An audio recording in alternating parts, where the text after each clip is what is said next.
Hello my dear students, welcome to all of you in your online classes. Students, हम लोग class 11th की physics पढ़ रहे हैं। चैप्टर 2 हम लोग डिस्कस कर रहे हैं। चैप्टर 2 के में हम काफ़ी बात कर चुके हैं। इससे पहले मैं आगे चलने से पहले मैं दो डाउट्स दूंगा। स्टूडेंट का डाउट है, उन्होंने पूछा है कि what is the microscopic physics या माइक्रोस्कोपिक। आई डोंट अंडरस्टैंड कि आपने माइक्रो लिखने की कोशिश की है या मैक्रो, बट मैं दोनों बताता हूँ। माइक्रोस्कोपिक फिजिक्स बेटे ऐसी फिजिक्स है जिसमें हम ऐसी चीज़ों की फिजिक्स स्टडी करते हैं। फॉर एग्जाम्पल, जैसे अगर आप माइक्रो की बात करें, माइक्रोस्कोपिक फिजिक्स,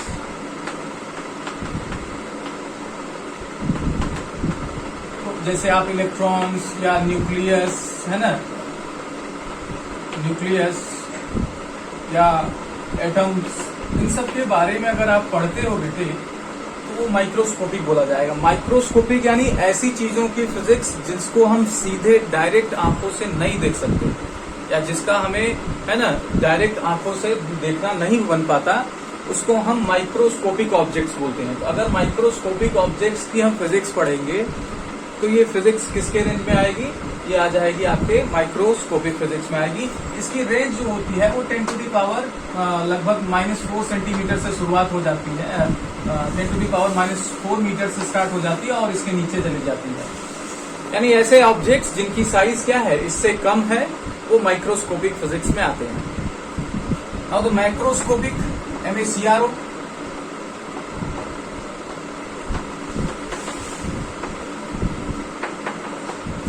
माइक्रोस्कोपिक फिजिक्स है बेटे जब हम ऑब्जेक्ट्स को देख लें और डायरेक्ट आइज से, दैट मीन्स जो हमारी ये आंखें हैं, इसको बिना किसी इंस्ट्रूमेंट की हेल्प से अगर हम क्या करें, ऑब्जर्व करें और उसकी फिजिक्स को स्टडी करें, then it will be considered as a macroscopic physics. For example, car move कर रही है तो कार कितनी वेलोसिटी से मूव कर रही है, या कार पर कितना फोर्स काम कर रहा है।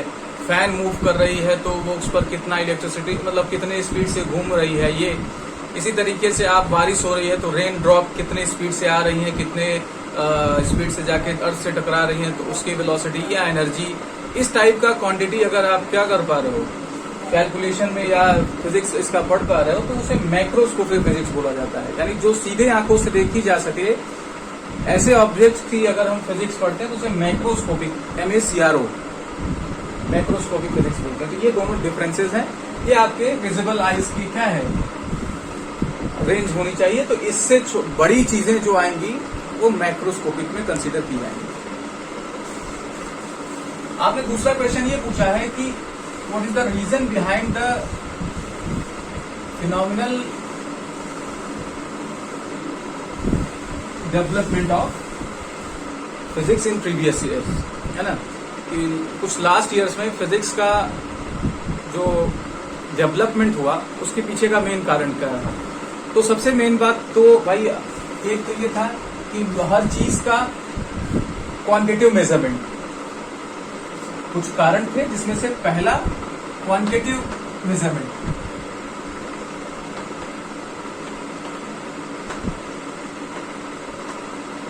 क्वांटिटिव मेजरमेंट क्या है बेटे?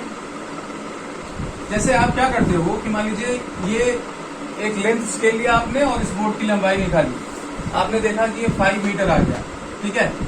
बट आप एक और प्रिसाइज, अभी हम थोड़ी देर बाद ये समझेंगे कि प्रिसाइज क्या होता है इसी यूनिट में। प्रिसाइज जैसे आपके पास एक ऐसा स्केल है जिसमें सिर्फ मीटर रेंज, मीटर का स्केलिंग है, जैसे 1 मीटर, 2 मीटर, 3 मीटर, इस तरीके से। अगर आप कुछ ऐसा लेंथ निकाले जिसका पहला एंड 1 मीटर और दूसरा यहाँ पर आ गया, यानी 2 और 3 के बीच में, तो आप एग्जैक्ट कैसे बता पाओगे कि ये 2 से कितना ज्यादा है या 3 से कितना कम? तब उसके लिए आपको एक ऐसा डिवाइस चाहिए, एक ऐसा मेजरमेंट इंस्ट्रूमेंट चाहिए जिसमें इससे छोटी भी वैल्यू मेंशन हो। तो ये मेजरमेंट जो आपने क्या किया, एक स्टेप बढ़ाया कि आपने जो छोटे स्केल पे की बात की, ये प्रिसाइज मेजरमेंट है। जैसे आप, है ना, घड़ी देखते हैं तो घड़ी में एक आपकी सुई है, बड़ी छोटी सुई जो घंटे को बताती है। तो अगर वो 2 से 3 के बीच में है तो आप कैसे जानेंगे कि 2 से 3 के बीच का टाइम क्या है? तब आप मिनट की सुई की तरफ जाते हैं। फिर अगर और प्रिसाइज टाइम चाहिए कि कितना एग्जैक्ट टाइम है, तो आप सेकेंड की सुई की तरफ जाते हैं। तो ये जो आप टाइम का मेजरमेंट करते जा रहे हैं छोटे स्केल पे, इसे ही क्वांटिटेटिव मेजरमेंट कहते हैं। ठीक है, तो किसी भी चीज का क्वांटिटेटिव मेजरमेंट करना उद्देश्य फिजिक्स का है। That is why day by day हम नए इंस्ट्रूमेंट्स बना रहे हैं, नए टेक्निक्स बना रहे हैं, जिससे हम और छोटे स्केल पर जाके मेजरमेंट कर पाए और अच्छा रिजल्ट निकाल पाए।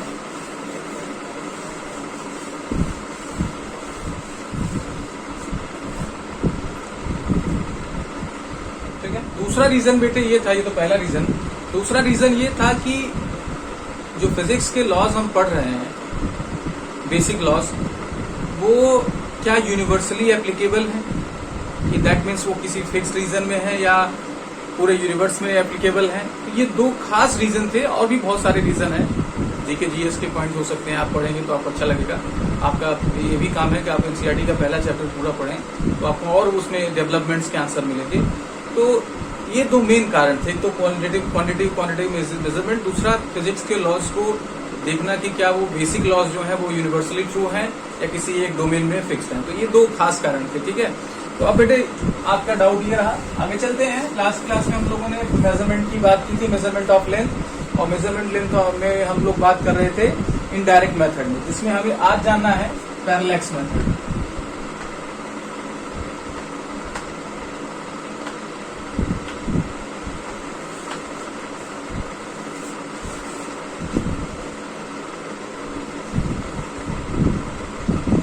करिए पैरेलैक्स मेथड। तो पैरेलैक्स आप देखे हैं, जानते भी हैं, लेकिन चूंकि आपको बताया नहीं गया या आपने रियलाइज नहीं किया, यही पैरेलैक्स है। तो अगर आप किसी ऑब्जेक्ट को क्या करें, दो पोजीशन से देखें, जैसे मैं इस ऑब्जेक्ट को एक बार यहां से देख रहा हूं, या किसी भी बिल्डिंग को, या किसी भी, मान लीजिए आपके पास कोई पेड़ है, उसको आप दो पॉइंट से देखें, एक इधर से देखें, एक इधर से देखें, थोड़ा सा शिफ्ट होगी, तो आप देखेंगे कि पीछे का जो क्या होता है, रीजन होता है, वो शिफ्टेड समझ में आता है। या हम इसी एक ऑब्जेक्ट को कभी इस आंख से देखें तो कभी इस आंख से देखें, तो इसमें थोड़ा सा पीछे का बैकग्राउंड जैसे आपको मिसिंग लगता है, मतलब थोड़ा सा शिफ्टेड लगता है। तो ये जो इल्यूजन क्रिएट होता है, इसको पैरेलैक्स बोलते हैं। और पैरेलैक्स मेथड का इस्तेमाल करके हम लोग क्या करते हैं, सेलेस्टियल ऑब्जेक्ट्स, मतलब जैसे मून हो गया, मार्स हो गया, या इस तरीके के जो और भी आपके ऑब्जेक्ट्स हैं, इनका डिस्टेंस निकालते हैं, मून का डायमीटर निकालते हैं, या और भी चीजों के इसी टाइप का चीजों का हम क्या करते हैं, कैलकुलेशन करते हैं। ठीक है, तो पहले पैरेलैक्स मेथड समझते हैं, उसके बाद इसका यूज करके हम लोग एक दो ऑब्जेक्ट का डिस्टेंस निकालेंगे। ठीक है, तो मैं बोल रहा हूँ, जरा इसको लिख लीजिए, क्योंकि लिखने में काफी टाइम जाता है और बड़ा सा डेफिनेशन है। If we see any object from two positions, if we see any object from two positions, then it seems that, if we see any object from two positions, then it seems that object is slightly shifted.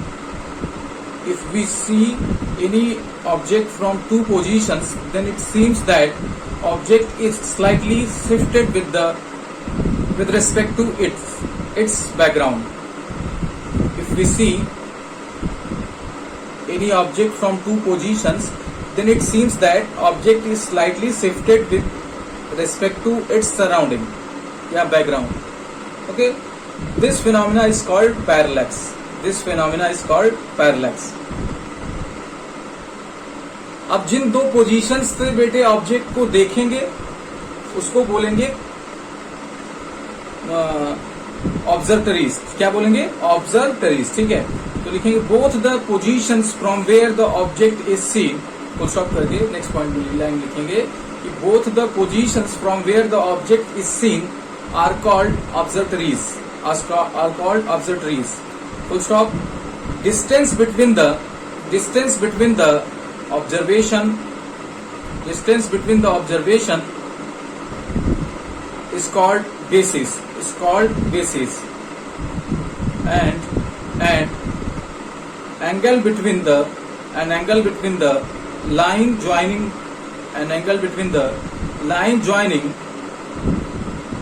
by observatories, an angle between the line joining by the observatories and the object is called angle of parallax, parallax या इसे पैरेलैक्टिक angle बोलते हैं, ठीक है। तो ये आप definition के तौर पर इसे लिख लीजिए, आपके स्क्रीन पर आ रहा है, इसको पूरा लिख लीजिए, स्क्रीनशॉट ले सकते हैं।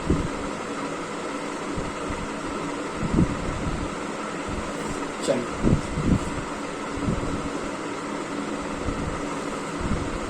आगे इसी में पैरेलैक्स का ही इस्तेमाल करके बेटे, जैसे पैरेलैक्स मैं आपको बता दूं क्या होता है, पहले पूरी बातें बता दूं। जैसे इस ऑब्जेक्ट को आप एक बार यहां से देखें, एक बार यहां से देखें, ठीक है। तो ये इस दोनों पॉइंट्स को, ये पॉइंट P1 और पॉइंट P को बोलेंगे ऑब्जर्वटरीज। क्या बोलेंगे? ऑब्जर्वटरीज। जहां से आप पॉइंट्स को देख रहे हैं, इन दोनों को मिलाने वाली लाइन को बोलेंगे बेसिस। क्या बोलेंगे? बेसिस। और ये ऑब्जर्वटरीज और ऑब्जेक्ट के बीच जो एंगल क्रिएट हो रहा है, इसे एंगल ऑफ पैरेलैक्स या पैरेलैक्टिक एंगल बोलते हैं, ठीक है। तो ये नोट कर लीजिए, इसे बेसिस बोलते हैं, इसे पैरेलैक्टिक एंगल बोलते हैं, और इन दो पॉइंट्स को ऑब्जर्वटरीज बोलते हैं। यही बात आपको डेफिनेशन में लिखाई है बेटे। आगे चले।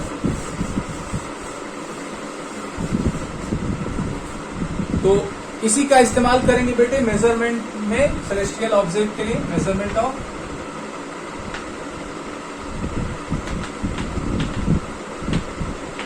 सेलेस्टियल ऑब्जेक्ट, ठीक है। यानी जो हमारे बड़े ग्रह उपग्रह हैं, इन सब ऑब्जेक्ट से अगर हमें क्या निकालना है, लेंथ या डायमीटर निकालना है, दूरी निकालनी है, तो इसका इस्तेमाल कर सकते हैं, ठीक है।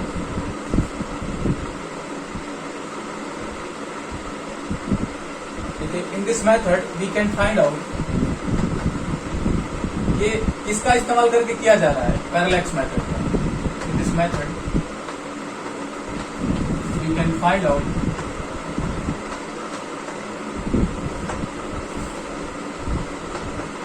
the distance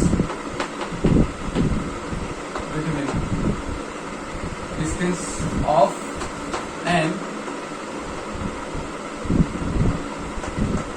celestial object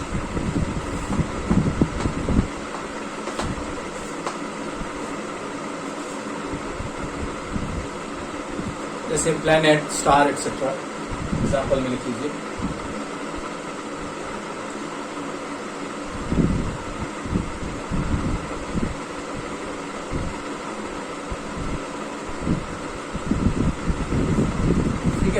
जब जगह कम है इसलिए मैं इसको मिटा के पूरा से लेता हूँ। अब हम लोग क्या करेंगे मिटाने के बाद, अब हम लोग मान लीजिए कि हमारे पास क्या है, ये स्टार है, हम इसका डिस्टेंस निकालना चाह रहे हैं। मान लीजिए इस पॉइंट से निकालना चाहें या इस पॉइंट से निकालना चाहें, ठीक है। तो हम लोग क्या कर लेंगे, दो ऑब्जर्वेशन लेंगे। भाई आपको बताया गया जैसे एक यहाँ पर लेना है, एक यहाँ पर लेना है। अब सपोज कर लीजिए कि भाई ये क्या होगा, ये इस तरीके से एक लाइन है, ये वर्टिकल लाइन है, जिसके साथ ये एंगल कितना बना रहा है, सपोज कर लो कि ये एंगल बना रहा है 5 1। कितना बना रहा है? 5 1। इसको 5 बोलते हैं, ठीक है। इसी तरीके से ये वर्टिकल के साथ कितना एंगल बना रहा है? 5 2। और ये आपका क्या हो गया? बेसिस हो गया। क्या हो गया? बेसिस हो गया। तो इसके पैरेलल ये लाइन खींच दी, तो देखिए ये आपका ऐसा शेप बन रहा है यहाँ, जो मैं बताना चाह रहा हूँ, ये ऐसे। तो अगर ये एंगल 5 1 है बेटे, तो ये एंगल क्या होगा? 5 1 होगा due to the alternate angle. आपने पैरेलल लाइंस पढ़ी होंगी।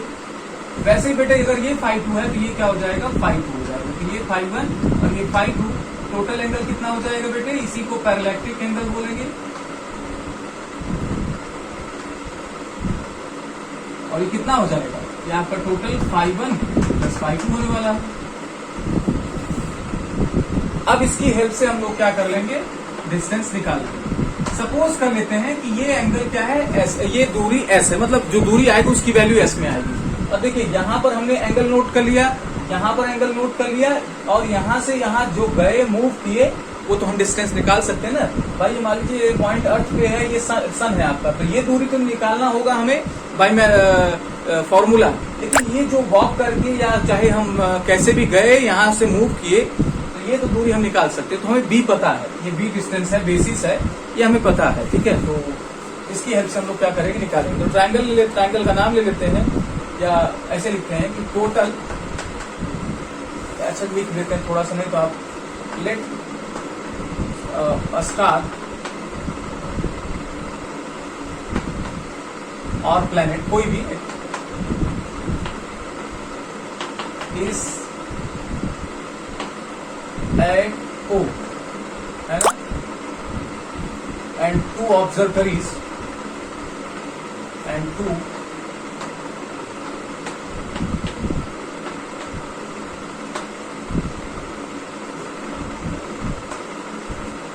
are A and B. इसे हमने A और B बोला एंड टोटल पैरालैक्टिक एंगल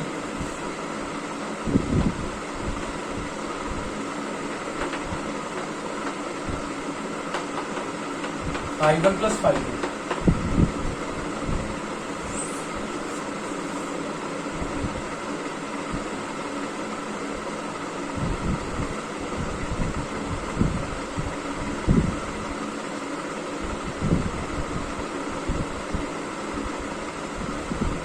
नोट कर लिया।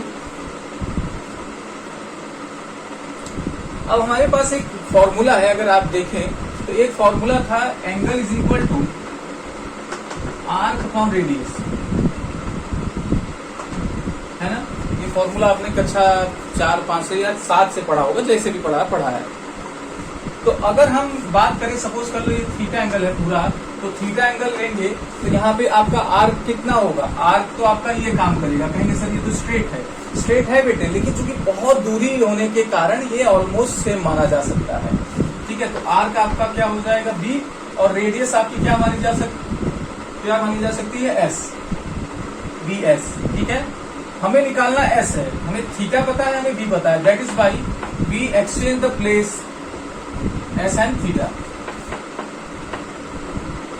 अब थीटा कितना है बेटे? ∅1 + ∅2 as you can see in the figure. By using this formula बेटे, I think you are not visible to here. हम इसको यहाँ लिख देते हैं। थीटा की जगह क्या लिख देंगे? ∅1 + ∅2।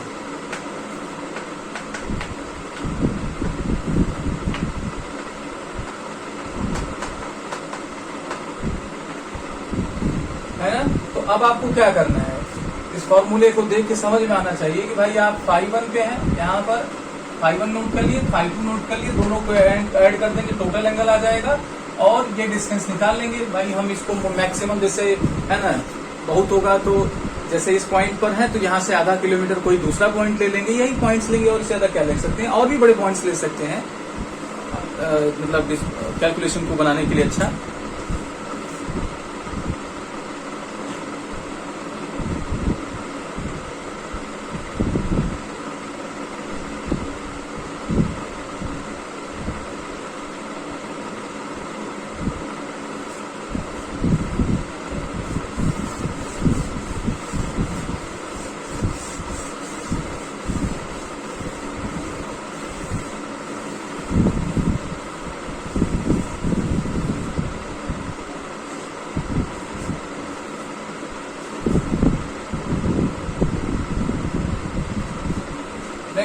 ऐसे ही मेजरमेंट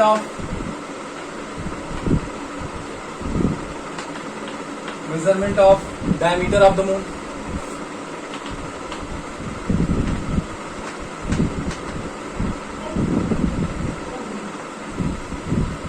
इसमें क्या करते बेटे?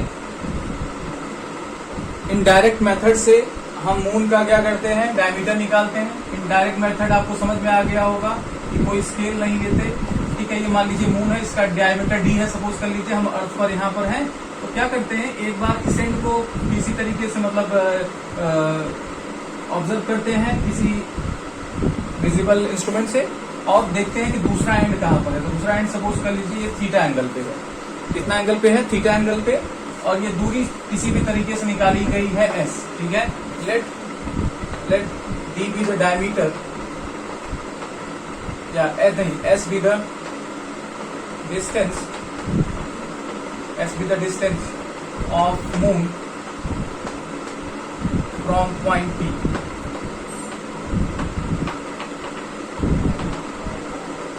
and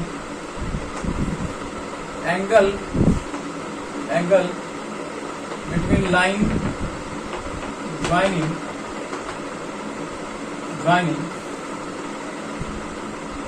angle between the line joining the point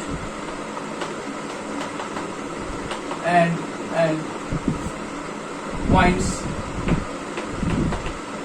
on diameter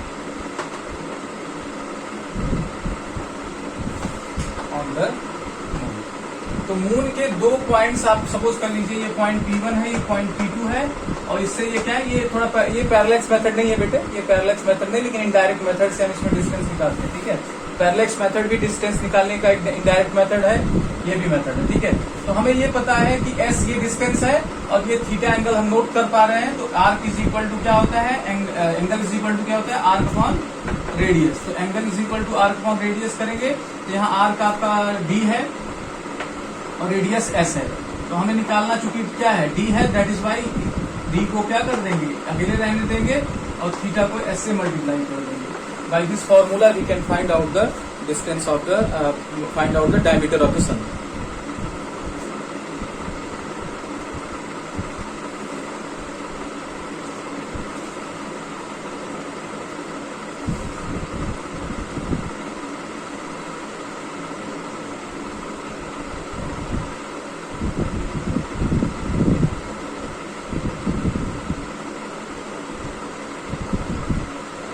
चलो आगे चलते हैं।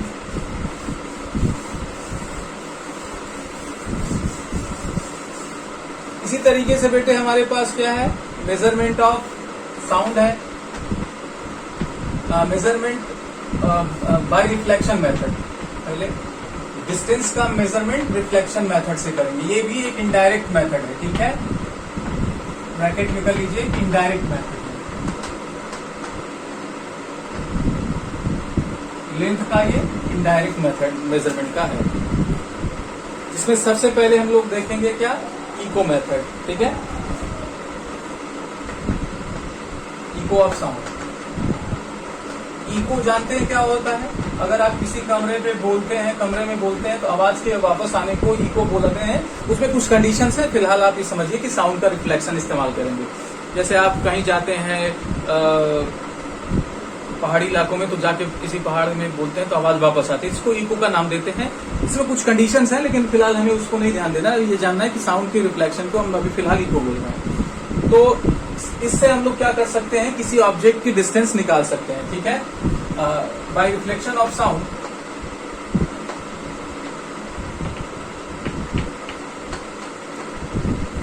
We can find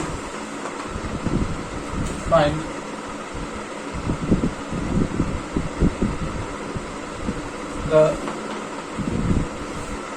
distance of heavy objects like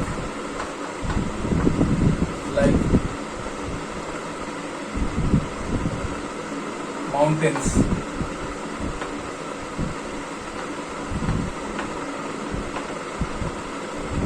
हाँ ठीक है, इस टाइप के जो ऑब्जेक्ट्स होंगे उसका हम डिस्टेंस निकाल सकते हैं। कैसे करेंगे जरा बताते हैं।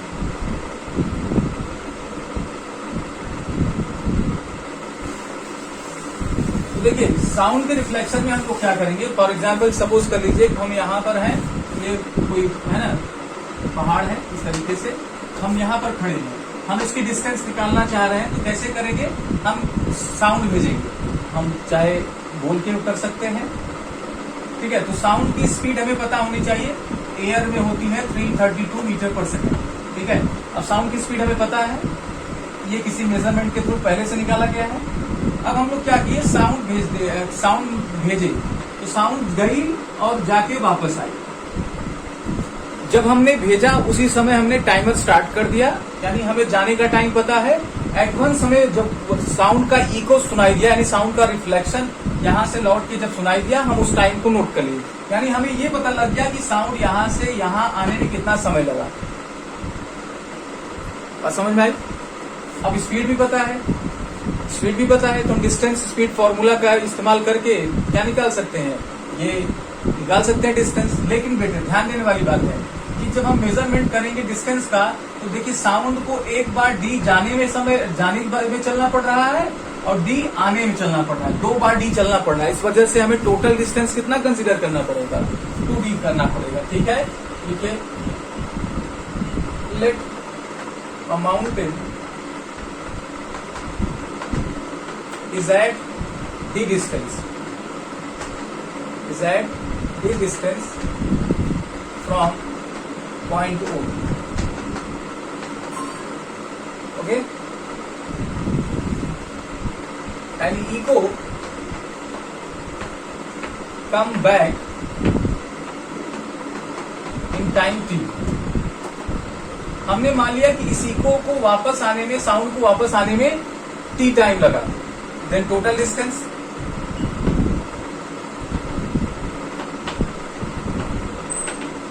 बोलो बच्चे, यही होने वाला है ना, डी जाने में डी आने में, यानी 2d। If v is the speed of sound, अगर v स्पीड है साउंड का बेटे, तो हमारे पास फॉर्मूला है क्या, speed is equal to distance upon time, है ना। स्पीड हमारे पास v है, डिस्टेंस हमें पता है कि 2d होने वाला है, टाइम, तो 2d t को मल्टीप्लाई कर देंगे v into T, d is equal to v into T by 2। यानी स्पीड ऑफ साउंड को हमें ना जान लेना है 332 मीटर पर सेकेंड, आने जाने का समय हम नोट कर लेंगे बाई वॉच, और v इंटू टी मल्टीप्लाई करके 2 कर देंगे, तो आगे जो माउंटेन है उसकी डिस्टेंस हमें पता लग जाएगी by using the reflection method of sound. यानी इसके लिए कुछ आपको ऑब्जेक्ट की जरूरत नहीं, आप एक छोटा सा बढ़िया वॉच ले लीजिए, खासकर स्टॉप वॉच, और जाइए किसी माउंटेन में कहीं जाते हैं, वहां चिल्लाइए। आप जैसे ही आपने मतलब साउंड को भेजते हैं, वो टाइम स्टार्ट कर दीजिए, जब वापस इको सुनाए वो टाइम नोट कर लीजिए, और इस फॉर्मूले में 332 मीटर पर सेकेंड रख दीजिए, टी आने जाने का टाइम, तो आपको ये पता लग जाएगा कि आगे की माउंटेन कितनी दूरी पर है।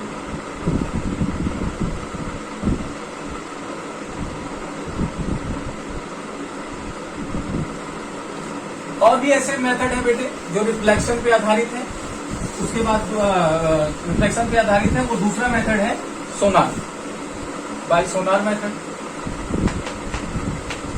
ये क्या है भाई, देखिए समुद्री जहाज, ओशन में चलने वाली शिप्स अपने आप की सुरक्षा को बचाने के लिए, टेली कम्युनिकेशन करने के लिए जो वेव का इस्तेमाल करती हैं वो होता है अल्ट्रासोनिक वेव्स। जैसे हम अपने मोबाइल फोन से कनेक्टेड है, दूसरे फोन के साथ फोन करते हैं तो बात हो जाती है, ये इलेक्ट्रोमैग्नेटिक वेव के साथ कनेक्टेड है। तो इलेक्ट्रोमैग्नेटिक वेव बेटा किसी मीडियम में भी चल सकती है और बिना मीडियम के भी चल सकती है, लेकिन अल्ट्रासोनिक वेव को चलने के लिए मीडियम चाहिए। अल्ट्रासोनिक वेव आपकी क्या है बेटे, लॉन्गिट्यूडिनल वेव है, और ये हमारी ऐसी वेव है, ये इलेक्ट्रोमैग्नेटिक वेव एक स्पेसिफिक टाइप है। जब हम लोग इन सब में वेव मैकेनिक्स पढ़ेंगे तो आपको वहां डिटेल में बताएंगे। तो ये जो चलता है ये किसी मीडियम में चलता है, बिना मीडियम में चल सकता है, कौन, फोन से जो कनेक्टेड है। लेकिन अल्ट्रासोनिक के लिए चाहिए कौन सा, आपका अल्ट्रासोनिक वेव चाहिए, मीडियम चाहिए, आई एम सॉरी, गर्मी की वजह से थोड़ा सा। अब बेटे आप कह सकते हो सर तब हम यही क्यों नहीं इस्तेमाल करते। ये इस्तेमाल करने का क्या कारण है बेटे, क्योंकि समुद्र में क्या होता है, समुद्र में पानी होता है, पानी में नमक होते हैं, वो आयंस के फॉर्म में होते हैं, आया समझ में, या और भी मटेरियल्स आयन के फॉर्म में होते हैं, यानी चार्ज के फॉर्म में होते हैं। तो अगर हम उससे वहां इलेक्ट्रोमैग्नेटिक वेव, यानी जो वेव हम इस्तेमाल कर रहे हैं उससे बात करेंगे, यानी फोन के वेव से बात करेंगे, तो होगा क्या कि ये एब्जॉर्ब हो जाएगा समुद्र के पानी के द्वारा। That is why communication weak हो जाएगी और सही से बात नहीं होगी। हो सकता है कि हमारी सुरक्षा व्यवस्था में कोई भेद लगा दे। That is why we use ultrasonic waves. Ultrasonic आपकी लॉन्गिट्यूडिनल वेव है, ये वाटर में एब्जॉर्ब नहीं होती, ठीक है। तो अल्ट्रासोनिक वेव का इस्तेमाल किया जाता है। अल्ट्रासोनिक वेव का इस्तेमाल किया जाता है, एक सिस्टम है, एक मैकेनिज्म है जिसे सोनार बोला जाता है, ठीक है। सोनार का जो फुल फॉर्म होता है बेटे, वो होता है साउंड नेविगेशन, साउंड नेविगेशन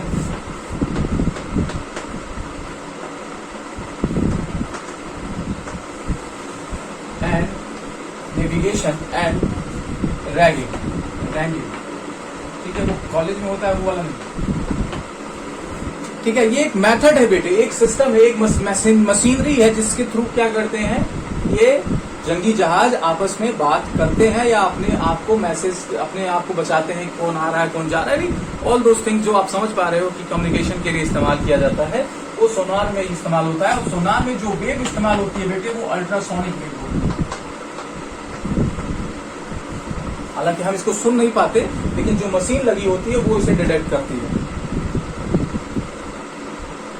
तो कई तरीके की बात है भाई। एक तो ये कि ऊपर आने वाली जो, जैसे हम लोग यहाँ पर हैं, सपोज कर लीजिए ये इंडिया का है और ये दूसरी कंट्री का कोई है जंगी जहाज। फिर हमने क्या किया, हमें जानना है कि कितनी दूरी पर, तो हम लोग क्या करेंगे, सोनार से अल्ट्रासोनिक वेव भेजेंगे, ये जाएगा वापस आएगा, आने जाने का टाइम नोट कर लेंगे, इसकी स्पीड पता होगी जैसे इको मेथड में, then we can find out the distance of this particular enemy's ship. Okay, another one is application of this कि अगर हम कहीं जा रहे हैं, ठीक है, समुद्र में मान लीजिए हैं, हमें जानना है नीचे कितनी गहराई है, तो हम क्या करते हैं, यही सोनार नीचे भेजते हैं और उसके आने जाने का टाइम नोट कर लेते हैं। तो हमें सोनार यानी जो अल्ट्रासोनिक वेव है उसकी स्पीड पता है, आने जाने का टाइम हमने निकाल लिया, और इसी फॉर्मूले से बेटे हम लोग क्या कर सकते हैं, ये निकाल सकते हैं कि उस पर्टिकुलर प्लेस पर कितनी गहराई है। तो ये तरीके हैं आप इनडायरेक्ट मेथड से मेजरमेंट करने का लेंथ का। अभी एक और है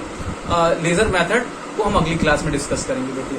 तो इसको आप कंप्लीट कर लीजिएगा, सेम फॉर्मूला सेम आने वाला है, क्योंकि आपको समझ में आया कि इसमें भी वही टेक्निक इस्तेमाल हो रही है, but waves are different and mechanism are different, you can see over here. लेकिन ये इनडायरेक्ट मेथड है मेजरमेंट के। तो आई होप बेटे आपको ये क्लासेस एंजॉयफुल समझ में आने लगी होंगी कि नहीं, अब धीरे धीरे एंजॉयफुल की तरफ हम लोग बढ़ रहे हैं। हालांकि फिर से अभी जब मैथमेटिकल टूल्स पढ़ाएंगे तो फिर से आपको लगेगा कि अरे सर फिर से बोरिंग हो स्टार्ट हो गया, but don't worry, don't bother about it.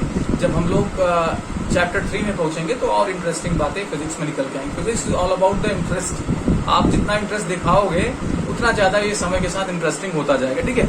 But we are now discussing about the background of the physics. Actually ये सब है ना, बैकग्राउंड है, आपको एक तरीके से समझाया जा रहा है कि ऐसी चीजें होती हैं, है ना। फिर जब इसे प्रैक्टिकली हम लोग करते हैं देन हम लोग बहुत अच्छा फील करते हैं, और आपको पता लगेगा कि जो भी रीजंस आप, जो भी आप फिनोमिनन्स देख रहे हैं आप आसपास, सब फिजिक्स से एक्सप्लेन कर पाओगे आप अपने पेरेंट्स को, अपने फ्रेंड्स को, तो आपको बहुत ही अच्छा फील होगा। एंड आई विल हेल्प, आपको जितना भी चाहिए उतना मिलेगा, ठीक है। तो आज के लिए इतना ही, थैंक यू वेरी मच।